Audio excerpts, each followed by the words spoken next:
Before we get started, I have a quick favor. I've been self-funding the Finding Genius podcast for 5 years now. I've done over 3,000 episodes. And as you can see on YouTube, we're up over 1 million views on the channel, which is fantastic. The next thing I really want to push on is to get up to 10,000 subscribers. Because once we do, we'll be able to put a donate button and we'll be able to solicit donations to help keep the podcast running and to also get the Finding Genius Foundation moving along. We have a big project studying anxiety, depression, and PTSD and working on a product to help people overcome these problems because I've seen them explode recently after the last 2 years of the whole virus situation. So if you would, please subscribe to the podcast. That would help us tremendously. Give us a thumbs up and check in the description for Buy Me a Coffee. It's about $5. If you could buy me a coffee, I'd really appreciate it. It would help keep the channel going, and I love coffee. Thank you. Intelligent Threads, the most advanced wearable technology on the market. This revolutionary product releases engaged muscles holding your body out of structural balance. The results are legendary, improving posture, sleep, and relaxation while decreasing pain. Go to intelligentthreads.com today for more info. Forget frequently asked questions. Common sense, common knowledge, or Google. How about advice from a real genius? 95% of people in any profession are good enough to be qualified and licensed. 5% go above and beyond. They become very good at what they do, but only 0.1% are real geniuses. Richard Jacobs has made it his life's mission to find them for you. He hunts down and interviews geniuses in every field: sleep science, cancer, stem cells, ketogenic diets, and more. Here come the geniuses. This is the Finding Genius Podcast with Richard Jacobs. Hello, this is Richard Jacobs with the Finding Genius Podcast. I have Blaine Hitzfield. He's the CEO of distribution of Seven Sons Farms. Their website is sevensons.net. So we're going to talk about their work and their farm and what's unique about them. Blaine, thanks for coming. Hey, excited to get on and chat. If you would, tell me about the history of Seven Sons. How did it come to be? And are you one of the sons? So which one are you? Yes, I am one of the 7 sons. I'm number 2 in line. So as you mentioned there, I handle all things marketing, distribution, and business development here at the farm. Love what I do. My wife and I have been married for 16 years, have 6 children. We homeschool the kids and raise them here on the family farm. So, but yeah, I can give you a little bit of background about our farm. So this is started by my parents in the late 80s. When they first got married, my dad purchased his first initial 20 acres from an existing farmer. So kind of moved into the business that farmer had going on at that time. And at that time, it was strictly a conventional farming operation. The working farm that he purchased had a farrow to finish hog operation on it. So very conventional, known as a CAFO. Today, I don't think they called them CAFOs back in the 80s, as far as I know, but that's what it was. My dad also had about 1,000 acres of row crop corn and soybeans that they farmed. 1,000 acres? Wow. Yeah. And that was not a land that he owned. He leased it. These were lease contracts that came from the farmer that he purchased the 20 acres from initially, kind of that main farmstead. But that's when it started, strictly conventional. My dad will tell you, he started off farming exactly how, Purdue Ag School would have taught him to farm. He didn't know anything different. But my parents kind of got a rude awakening in the late 90s, which I'm happy to share kind of the transition of what got us thinking different than conventional agriculture. But one quick thing, you mentioned a CAFO. That's what, a concentrated area feeding, concentrated animal feeding system. So okay. So for listeners, they picture like a whole bunch of chickens stuffed in shoulder to shoulder, or cows stuffed in, or what should they picture? A cattle feedlot, or a large barn. All the CAFO chicken barns have a minimum of 20 to 100,000 birds in a single barn.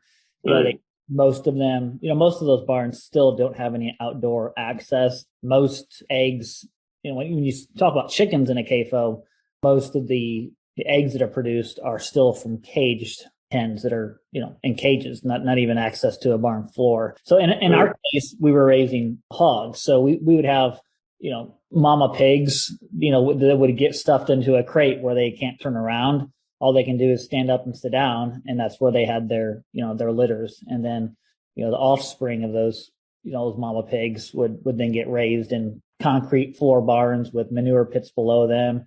It was a deal where if you lost power to these buildings, these CAFO buildings, if you lost power and you lost the ability to recirculate the air for more than 30 minutes, you would have animals suffocating. That's how toxic and unideal the environment and unforgiving the environment is in a CAFO system for hogs, for example. So, oh man, yeah. Quick question: what did your parents? I don't know if you've ever asked them, but how did they feel about what they were doing back then versus what they're doing now? Well, I mean, back then they didn't know any different. They felt really proud of what they were doing, honestly, and that's kind of the mindset in general in agriculture, especially industrial agriculture. It's very difficult to think a different way. Matter of fact, my dad would probably tell you that he would have been pretty offended if somebody ever told him he shouldn't be using chemicals, for example, in the row crops, or that maybe a CAFO hog operation isn't the best thing for the welfare of a hog and the best thing for the health of the consumer.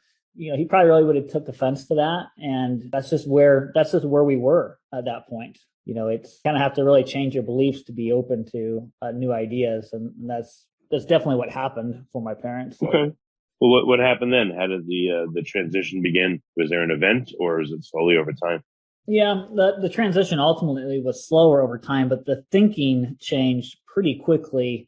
Actually, when my mom was actually diagnosed with a very severe autoimmune condition, arthritis, rheumatoid arthritis, it was very severe.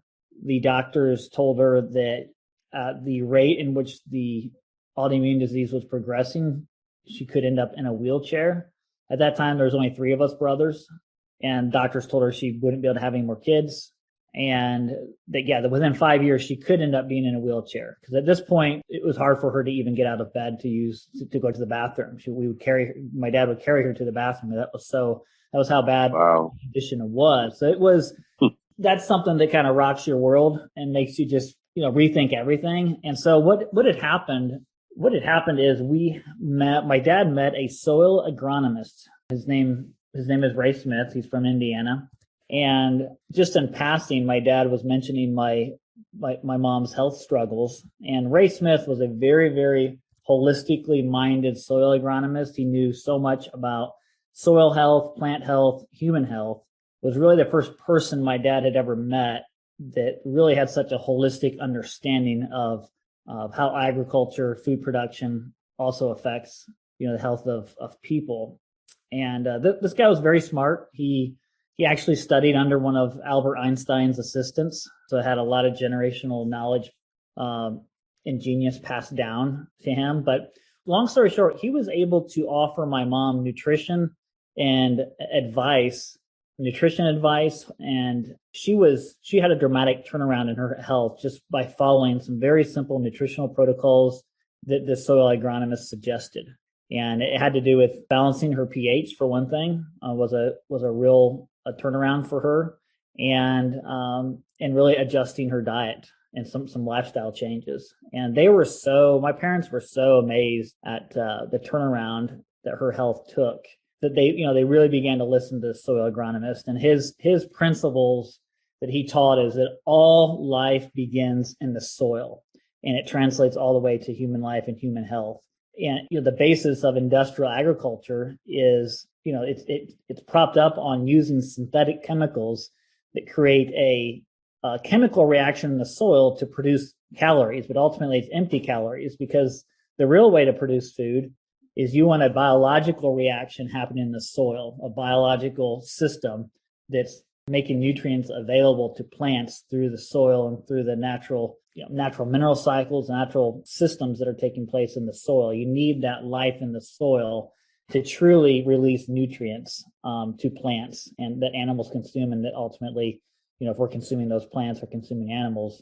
My parents really became convinced that, hey, as farmers, we have a big role to play in the health of society, and we can't ignore this any longer. We saw the difference that health and nutrition made for my mom, and so that's when they were really sold out on a vision and a mission to ultimately one thing: improve the health of our soil and raise healthier food for our own family and for friends and neighbors. And we really didn't have a vision for growing a brand. Actually, we didn't. There was no vision for growing a brand or a food company. it was just to farm better and to offer products to friends and neighbors. Intelligent Threads produces results within seconds of wear, tested over the past 7 years for maximum effectiveness and quality of life improvements. Think about an 80% better REM and deep sleep per night. This revolutionary technology is the game changer everyone needs. Go to intelligentthreads.com today. Okay. So your parents started understanding and improving their own health. And then what about the farm? When did that thinking change alongside of their own personal health thinking? Yeah, so it was, there was about a year or two where they were just, studying and learning. But by 1996 is when my parents decided to sell all of the confinement hogs that were on the farm, which was the main source of cash flow. It was the main business, that confinement hog business. We were producing for Tyson Foods at the time. And that was a really, really big decision. It's a tough decision. There's a reason that CAFO operations and industrial farming operations don't make quick transitions, because so much of the infrastructure involved with raising animals in a CAFO system, infrastructure that's very expensive. It's 20 to 30 year long-term investments, paybacks, and you can't liquidate it. You can't repurpose it. You're talking about automated feeding systems, automated watering systems, automated manure systems, so it's really tough to make a transition, but they decided to do that, basically close the doors to that infrastructure, and it sat empty. And we experienced some pretty tough economical times for about the next 10 years as we transitioned to regenerative practices. So ultimately, when we sold the hogs, we started converting our corn and soybean monocrop land into perennial pastures. So going back to a pasture-based system, we started reinvesting in building fencing systems for pasturing our animals. And we reinvested in actually getting cattle on the farm. All this while our cash flow from the conventional business had been shut off. So ultimately, economically, we went backwards for a time there. So it was a real struggle. But by 2000, we actually started the Seven Sons business and brand at that time. Well, quick question. So I don't know much about pastures. I know that it's places where cattle will hang out and eat the grass, etc. Instead of keeping them concentrated, what do you have to do in order to have them roaming? Do they have to alternate between 5 or 6 different pastures, like one day a week, or what was the method that you had to use? Yeah, I mean, back then you just kind of called it rotational grazing. Now we call it more adaptive grazing, but it's the same principle. It's the principle that animals should never stay in a single place, more than a couple days. And that's an ecological principle that when you look at nature, animals never stay in a single place. They're never confined to an area for more than a couple days. So, just mimicking nature's patterns of grazing animals. If you look at the bison that would have grazed the prairies hundreds of years ago, they're always, grazing the land and then moving on to the next spot so that the land they just grazed can rest and recover for the animals to come back, maybe 90 days later. In our case, we have about a 60 to 90 day rotation for all of our pastures. So all of our cattle are moved either every day or every 2 days to a fresh pasture spot. So we're using a lot of portable electric fencing. Every year, Rich, we actually build about 100 miles on our 500-acre farm of portable electric fencing. We're building it, taking it down. It's not a big setup. They're just single-strand little paddock fences, but it's electrified and it's enough to keep the animals in a little space, and we move them on. And the idea is that the animals are, kind of pruning the landscape. And when the animals move off of a freshly grazed spot, those plants get a chance to recover and rebuild their root systems. Because when animals come along and graze a plant, what happens is, whatever amount of the plant that the animal grazes on the top of the soil, you get about the same amount in what's called a root slough, where those roots will die off and feed the soil the soil biology in the soil. So that's what you want to happen. You want to be feeding that soil biology through grazing the plants to release some of the root energy, and then give the plant time to recover its roots and grow new roots. And so it's a cycle of basically sequestering carbon back into the soil and feeding all the soil life so that the soil is actually improving over time. And it's done through just the intentional rotational grazing of livestock, ruminant animals. So, and we have, today we have about 200 head of cattle that graze our farm each year. We've got close to 1,000 lambs on our farm. And then we have about 14,000 laying hens for eggs that also rotate throughout the pastures during the growing season. So it's oh, wow, pretty neat sight to see. So what were some of the I don't know, the tips or tricks or difficulties you had with the different animals? Like, is there any that come to mind, one that was particularly difficult, and why, in migrating them to this new system? Well, the tricky part was with the cattle. The cattle genetics was tricky to find the right genetics that would finish well on grass. I mean, most of the cattle genetics that are bred in the U.S. Are bred to perform well in a feedlot scenario. And the big difference is cattle genetics have been bred to basically to not have much of a rumen, much of a stomach. And that's the tool on a grazing animal that, is able to hold biomass, grazed grass, and that 4-chambered ruminant stomach converts that pasture, that roughage, into meat. And if you don't have much of a rumen capacity on the animal, they can't convert that forage well. And ultimately an animal in a feedlot doesn't need much of a stomach. They're just standing in front of a feeder eating, high starch, high energy grain all day. Ultimately the breeders have bred out those components like a large stomach, a wide girth, all those characteristics of a traditional beef animal have been bred out of these animals. And so it took us a while to rebuild our genetics and to find breeders that were breeding animals that would perform well on grass. Because if you don't have the right genetics, you end up producing a subpar, poor quality beef product, which a lot of people that maybe tried eating grass-fed beef, 10, 20 years ago, they experienced a poor quality eating experience. It's not very marbled. It can be tough and leathery. And that's just because of the poor genetics. So that was a real learning curve for us, was getting the right genetics. The next learning curve was really just quick question about that.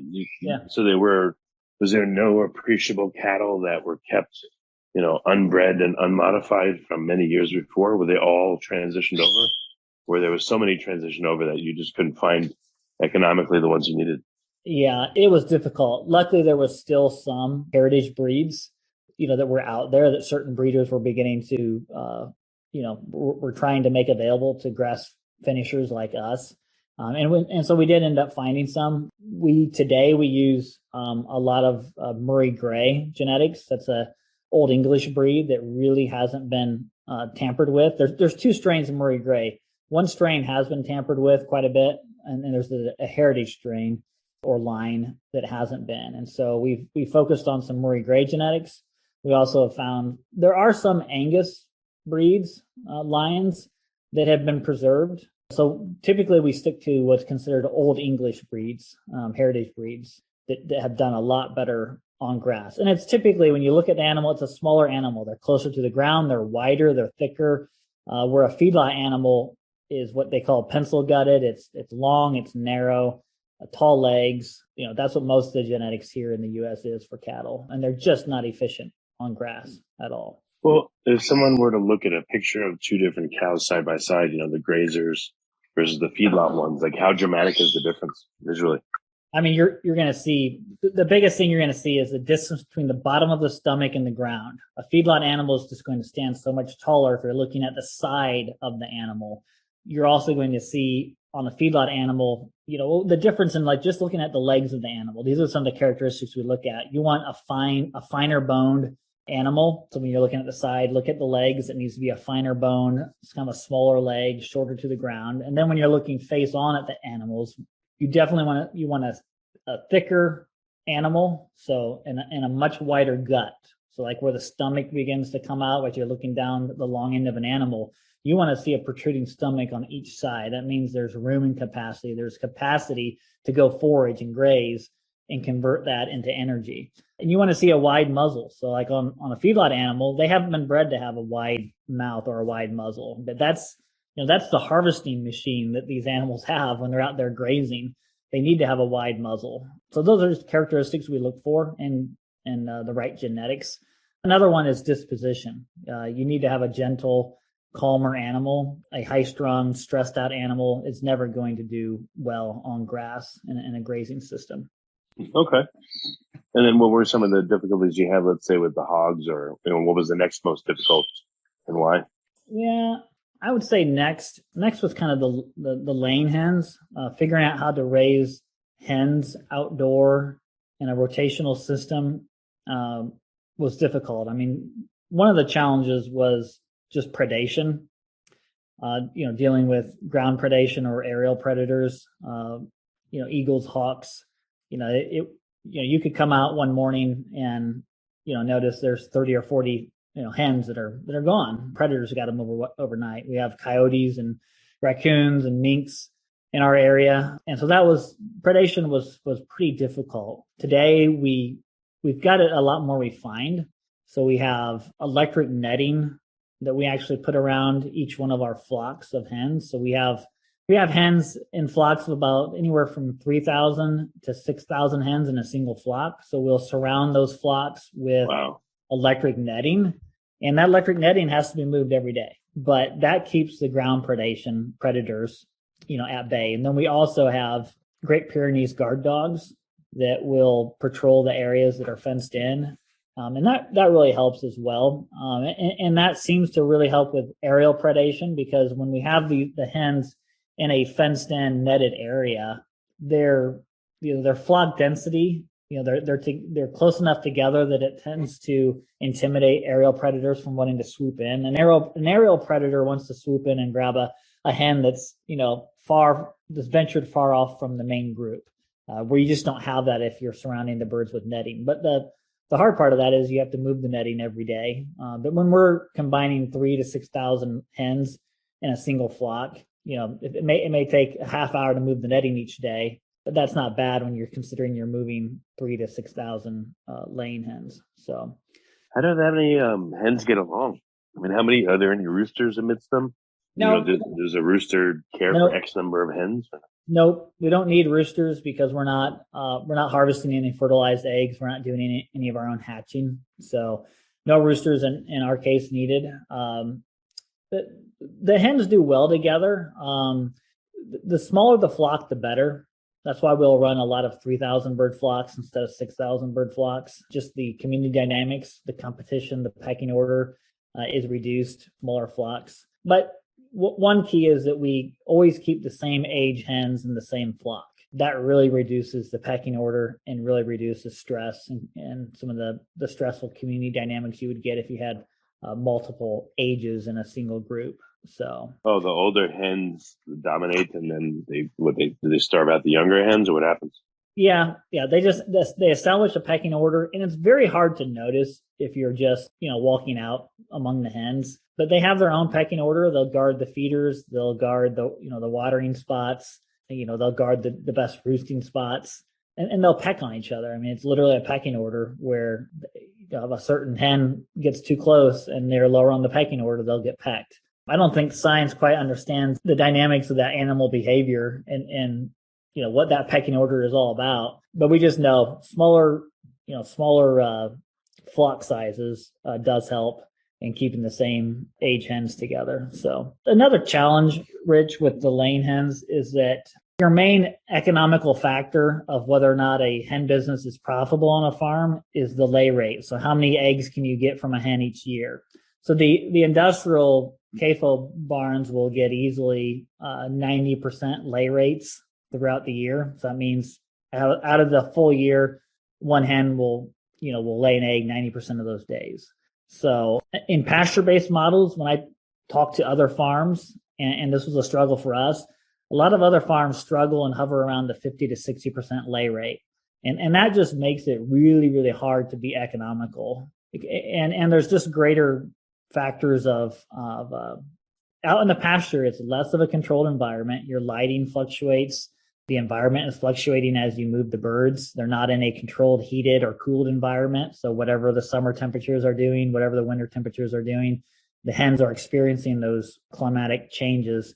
And it's just more difficult to keep the hens, laying eggs well. So we've really refined our model, and we have very, very intentional hoop buildings that each of the hens have access to every day to go in to lay their eggs, to get feed and water.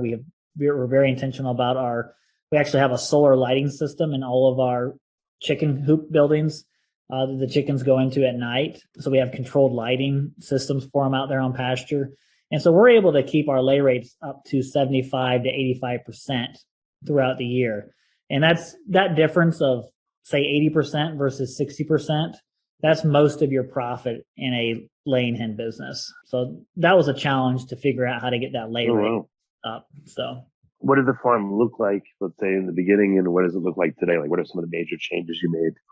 I know it's a broad question, but what do you know now that you've been doing this for X number of years you didn't know in the beginning? Well, yeah, I'm trying to think of some of the bigger mistakes that we made. I know that when we first got started, we actually had a lot of different animal classes on the farm. We were raising, we had brood cows, and we had a cow-calf operation. So that means we had mama cows and bulls, and we were raising the calves and taking them through the feeder phase is what it's called. It's kind of the young phase of a cow, taking them all the way through finish to where they're market ready or ready for harvest. So there's just a lot to manage when you're doing all your animal classes on your farm. When we did our pastured hogs, we had our own sows and boars, and we were raising our own litters. And same thing with laying hens. We were getting our own baby chicks in as day-old chicks, raising the chicks. And we also had meat birds on the farm. So we were raising meat birds. We were raising turkeys. We had goats at one time. And so ultimately, if you would have visited us maybe 10 years ago, you would have saw a lot going on, a lot of different livestock classes and species. And what we've done in the last 5 to 6 years, we've really focused on, okay, what can we do well as a farm? What is our climate and our soil, our landscape? What is it best set up for? And so we've really gotten a little bit more focused. For example, we don't raise our own calves anymore on our farm. We buy calves from several trusted producers that we have connections with. And we just finish the animals on grass on our farm. And we've decided to do that because we're in an area where the land is very expensive. It's very fertile. The grasses that we grow here are very high energy, and they're best for that finishing phase of a grass-fed animal. So that's the phase we focus on. Same thing with the laying hens. We don't raise our own chicks anymore. We buy in what's called a started pullet at 16 weeks old. They're basically ready to lay eggs at that time. So we've had to get a little more focused because it's easy to get overwhelmed. We were very single-minded back as a conventional farm, back 80s through the 90s. We didn't hardly have any diversity. Well, when we changed our philosophies, you could say that we ended up overdoing it with way too many animal classes and way too much to manage. Nature, the systems below the soil and the ecosystem is complex, and complex systems can manage themselves. But when you start layering, several different businesses and animal classes on your farm, and you're trying to run profitable businesses are super complicated, and there's always problems. There's always things to manage about them. So we have had to reduce the number of livestock classes, and that's something I see. If there's any other farms listening to this that are diversifying and they're stacking their enterprises and their livestock classes, you have to be careful not to overwhelm yourself. And before you know it, you've got a lot of different things going on the farm, and you're not really doing any of them very well. No, that's true. That makes sense. What do you guys feel like you're best at? Maybe in the, I don't know about in the world, but what do you feel like you're really, really good at in your farm? Well, ultimately we consider ourselves a grass farm. And so we feel like what we've done the best at is improving our soil. That's ultimately our end goal. That's how we measure whether we feel like we're progressing as a farm or we're growing as a farm. And we do that using different tools. The tools that we like the best are finishing, cattle on grass. using those animals as a natural pruning mechanism for the landscape. We love having the laying hens on the farm. Just having the laying hens as a part of our livestock rotation, those hens apply about 4,000 pounds of organic chicken manure to every acre of every single year. So it's such a benefit. And we feel like we've really figured that out and have done that well. Something new on the farm this year is actually the 1,000 lambs. That's kind of new for us. So I wouldn't say we're the best. 1,000 lambs? Yes. Jeez. Yes. I wouldn't say we're the best at that yet. We're learning, kind of on a steep learning curve with Is there such a thing as 1,000, like a herd of lambs? I mean, that's a question I want to ask you. What animal behavior have you seen that you thought never existed that really surprised you? That's a good question. And I'm sure I just need a little time to think about it. Oh, no problem. Yeah. I was just curious because I imagine a herd of lambs. I've never heard of a herd of lambs. So that's why the question came to mind.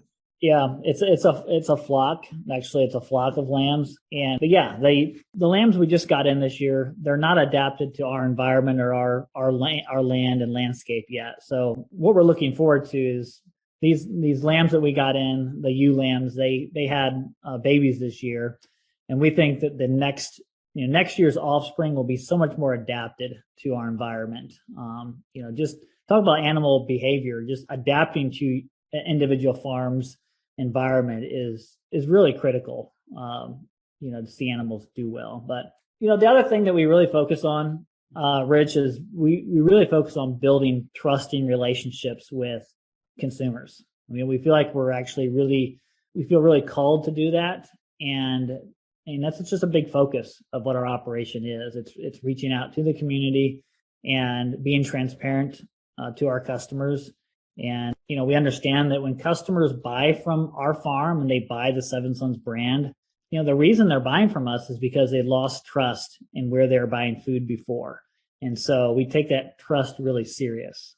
It's just kind of core to our belief systems and who we are. I mean, we feel like that when someone pays us for food and we exchange $1 for the food products that we produce, we feel like we're directly responsible for that person's future health and well-being. And I think that's a belief that if every farmer took to heart, you would see an entirely different agriculture system. You would see, you would see emptier hospitals. Just people wouldn't be as sick if farmers took on the heartfelt responsibility, knowing that they have so much impact over the health of a consumer and the health of a society. It's we're the managers of the soil, and it doesn't matter. Do you guys eat all the stuff that you produce, or do you tend to say, this is our business, I don't have time, I'll just eat whatever? Yeah, we eat, everything we produce, and we actually, it's important to us too that even our staff, we have a staff of about 40 employees, and part of their compensation packages is they get food credits in order to eat food from our farm. So that's important to us. It's who we are. Okay. How much of a health difference have you noticed, let's say, as you or your various family members have committed to eating, mostly or entirely what you guys produce, if that's possible? Yeah. Well, I think my mom is just a great example of someone that was able to really turn her health around, by being intentional about what she was eating. I feel like that when I eat our food, it's so much more nutrient dense. I don't feel like I have to eat as much of it to get full. And it makes sense. I mean, this is food, animals that are raised on nutrient dense, rich soils. It just makes sense that you're going to get a richer food product with more minerals and nutrients, in that food. So, we feel very healthy. We feel very blessed to be able to eat from our own farm. It's unique. And, we love just giving our customers the opportunity to partake in that, that nutrient dense harvest that we have, all throughout the year. Okay. So do you run a CSA, or where does all the stuff you produce go to? Like what are your outlets? Yeah. So most of our food from our farm is sold online. So most customers are placing orders through our website. Roughly 85% of the food that leaves our farm is an e-commerce or an online order. So customers find us online, and we have about 10,000 active customers buy from us each year. And so we do everything through home delivery. So everything is shipped out in a insulated and cooled box to customers' doorsteps. So we'll make anywhere from 30 to 40,000 home deliveries every year. And that is our main partner on that is UPS. We actually use UPS to deliver the food to customers' doors. And it's kind of the ultimate for convenience for our customers. And what we sell is a niche product.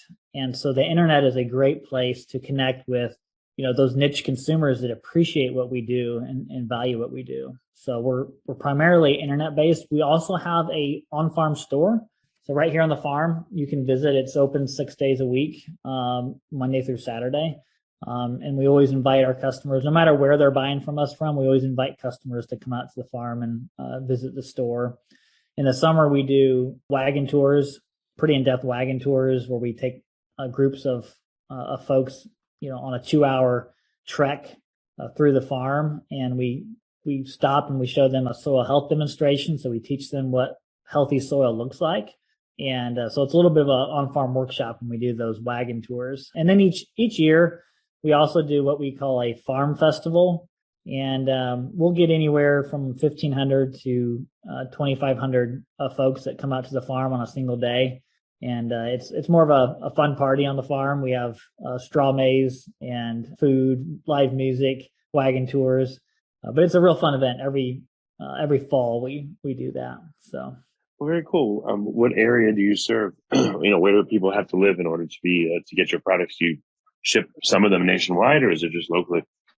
Yeah, for most of our business past, we've just been locally and regionally, which is still where most of our customers are. But today, if you get on our website, we can actually ship to nationwide at this point. So as our farm has grown, we've just been able to get set up better to ship our products further. But prior to 3 years ago, you would have had to. We're in Fort Wayne, Indiana, northern Indiana.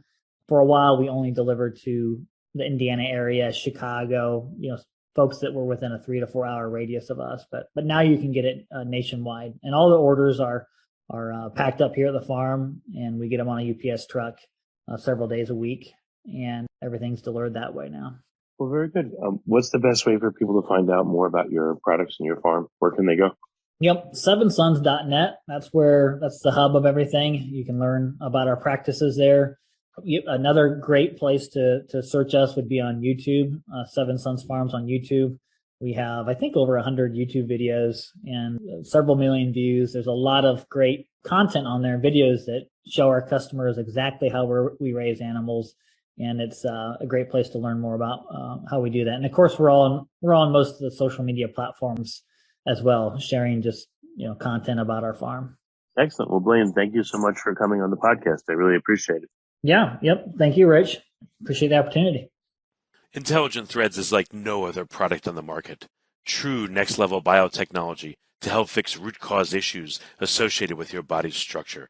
Try a patch, last for 7 days, and see for yourself. IntelligentThreads.com. For one or more discussions on Intelligent Threads, please listen to the podcast called It's a Body Structure Thing on Spotify and YouTube. Visit IntelligentThreads.com today. If you like this podcast, please click the link in the description to subscribe and review us on iTunes.